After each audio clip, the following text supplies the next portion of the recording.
5 things passive యూథనేషియా supreme court allow చేసింది yesterday. First one వచ్చి patient యొక్క బెస్ట్ ఇంట్రెస్ట్ అనేది మైండ్లో ఉండాలి. ఒకవేళ పేషెంట్ ఫుల్ కాన్షియస్గా ఉంటే ఎలాంటి డెసిషన్ తీసుకుంటాడో అలాంటి డెసిషన్ పేరెంట్స్ కానీ గార్డియన్స్ కానీ కన్సెంట్ ఫామ్ సైన్ చేసేటప్పుడు ఆలోచించాలని చెప్పింది. Second thing, primary secondary boards అనేవి ఉంటాయి, మెడికల్ బోర్డ్స్, వీళ్ళు వెరిఫై చేసిన తర్వాతే ప్రొసీజర్ అనేది జరుగుతుంది. థర్డ్ థింగ్, ఒకవేళ even though medical boards verify చేసిన మీకు 30 days టైం పీరియడ్ ఉంటుంది. You can challenge this before high court under article 226. Fourth one, article 21 కింద రైట్ టు లైఫ్లో right to die with dignity అనేది కూడా ఉందని రీఅఫర్మ్ చేసింది మళ్ళీ. ఫిఫ్త్ వన్ వచ్చి గవర్నమెంట్ ఒక లెజిస్లేషన్ తీసుకురమ్మంది బికాస్ ప్రొసీజర్ అనేది స్మూత్గా జరగాలని.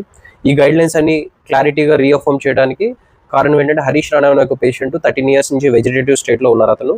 సో అతనికి ప్యాసివ్ యూథనేషియా ఇవ్వాలని వాళ్ళ ఫాదర్ పిటిషన్ ఫైల్ చేస్తే ఈ కేసులో రీఅఫర్మ్ చేస్తారు. ఇది first case. So living wills కూడా ఇప్పుడు చాలా మంది రాసుకుంటున్నారు. బతికుండగానే వాళ్ళు ఇలాంటి స్టేజ్లోకి వెళ్తే వాళ్ళని ప్యాసివ్ యూథనేషియా అడ్మినిస్టర్ చేయొచ్చు అనేది లివింగ్ విల్లో మెన్షన్ చేస్తున్నారు.